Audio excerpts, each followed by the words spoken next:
Hello everyone, I hope you all are doing very well. तो स्वागत है आप सबका एक नई वीडियो में। तो आज की वीडियो में हमारा टॉपिक होने वाला है problem based on relation between Fourier coefficients.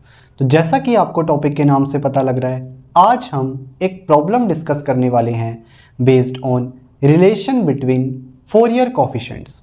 तो वीडियो स्टार्ट होने से पहले मैं आपको बता दूं, बोर्ड पे हम जो भी डिस्कस करेंगे उन सब की फ़ोटोज़ आपको डिस्क्रिप्शन बॉक्स में मिल जाएगी। साथ ही आपकी कंप्लीट रिवीजन के लिए हैंड रिटन नोट्स का लिंक भी आपको डिस्क्रिप्शन बॉक्स में अवेलेबल हो जाएगा, जिसमें हमने हर एक लाइन को बहुत अच्छे से एक्सप्लेन किया हुआ है।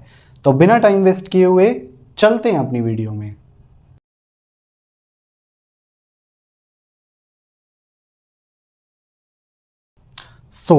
जैसा कि आपको पता है, लास्ट वीडियो में हमने कुछ रिलेशंस डिराइव किए थे between coefficients of trigonometric and complex exponential Fourier series.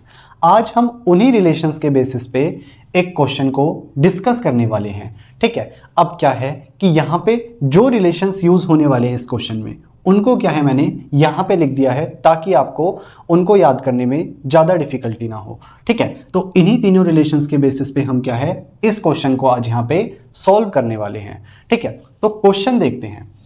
Question में हमें क्या है, एक सिग्नल xt के लिए फोरियर सीरीज एक्सपेंशन गिवन है।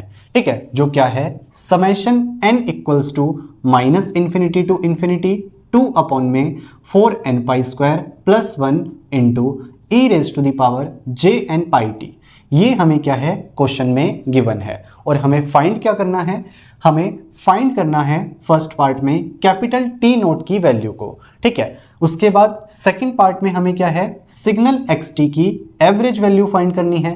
थर्ड पार्ट में a6 फाइंड करना है एंड फोर्थ पार्ट में b8 फाइंड करना है। ठीक है, तो ये चार पार्ट्स हमें क्या है सॉल्व करने हैं, जिसके लिए हमें क्या है xt का फोरियर सीरीज एक्सपेंशन गिवन है। तो अब हम सॉल्यूशन देखते हैं। ठीक है, तो सबसे पहले किसी भी पार्ट को सॉल्व करने से पहले सबसे पहले हम इस एक्सप्रेशन को देखते हैं। अगर हम इस एक्सप्रेशन को ध्यान से देखें तो ये हमें क्या है किस फॉर्म में दे रखा है, कॉम्प्लेक्स एक्सपोनेंशियल फोरियर सीरीज की फॉर्म में। क्योंकि अगर सिग्नल xt का complex exponential Fourier series expansion है n equals to minus infinity to infinity cn e raise to the power jn omega naught t। ठीक है, तो ये दोनों एक्सप्रेशन क्या हैं, कुछ सिमिलर हैं आपस में, जिसमें हम देख सकते हैं समेशन की लिमिट्स है माइनस इन्फिनिटी टू इन्फिनिटी, उसके बाद cn की जगह एक हमारे पास वैल्यू दे रखी है और उसके बाद e raise to the power jn omega naught t यहाँ पे इसी फॉर्म में है। ठीक है, तो अब अगर हम इन दोनों को कंपेयर करते हैं तो हमारे पास cn की क्या वैल्यू आती है, ये वाला एक्सप्रेशन, यानी कि 2 अपॉन में 4n पाई स्क्वायर प्लस 1, साथ ही जो हमारे पास ओमेगा नोट है वो क्या है पाई है। ठीक है, तो ये रिजल्ट्स क्या है हमने इन दोनों को कंपेयर करके निकाले हैं। अब इन्हीं दोनों रिजल्ट्स के बेसिस पे हम क्या है चारों पार्ट्स को इजीली सॉल्व कर पाएंगे। ठीक है, सबसे पहले देखते हैं फर्स्ट पार्ट, जिसमें हमें पूछा है कैपिटल टी नोट यानी कि फंडामेंटल टाइम पीरियड की वैल्यू। हमें पता है ओमेगा नोट यानी कि फंडामेंटल एंगुलर फ्रीक्वेंसी क्या होता है 2 pi by capital T note. ठीक है, तो कैपिटल टी नोट क्या होगा 2 पाई बाय ओमेगा नोट। ठीक है, ओमेगा नोट हमें पता है क्या है पाई, तो 2 पाई बाय पाई, पाई से पाई कैंसिल, 2 सेकेंड्स हमारे पास fundamental time period capital T note हमने निकाल लिया, यानी कि फर्स्ट पार्ट डन। ठीक है, उसके बाद सेकंड पार्ट में हमें सिग्नल xt की एवरेज वैल्यू पूछी है और हमें पता है वो हम कैसे देते हैं a नोट से, यानी कि ट्रिग्नोमेट्रिक फोरियर सीरीज के कोफिशिएंट से। ठीक है, अब a नोट किसके इक्वल होता है, लास्ट वीडियो में हमने देखा था a नोट इक्वल होता है c नोट के, यानी कि कॉम्प्लेक्स एक्सपोनेंशियल फोरियर कोफिशिएंट के एट n इक्वल्स टू 0। ठीक है, तो ये इक्वल हो गया c नोट के। अब c नोट को फाइंड करना बहुत इजी है, क्यों, क्योंकि हमें cn की वैल्यू पता है, बस हमें क्या है n की जगह 0 रखना है। तो c0 क्या होगा या फिर c नोट क्या होगा 4 इंटू 0 पाई स्क्वायर प्लस 1। ठीक है, ये वैल्यू क्या होगी 0, ये हमारे पास आ गया 2। तो c नोट यानी कि a नोट यानी कि एवरेज वैल्यू हमारे पास क्या आ गई 2। ठीक है, तो इस तरीके से हमने सेकंड पार्ट भी सॉल्व कर लिया। अब बढ़ते हैं थर्ड पार्ट की तरफ।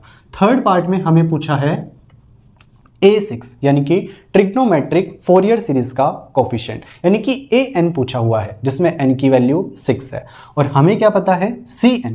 तो अब अगर हमें cn की वैल्यू पता है और an निकालना है तो क्या रिलेशन है, an equals to 2 times of real part of cn। ठीक है, हमें क्या है A6 पूछा है तो A6 क्या हो जाएगा 2 times of real part of C6, यानी कि हमें क्या है रियल पार्ट ऑफ C6 की वैल्यू को 2 से मल्टीप्लाई करना है तो A6 आ जाएगा।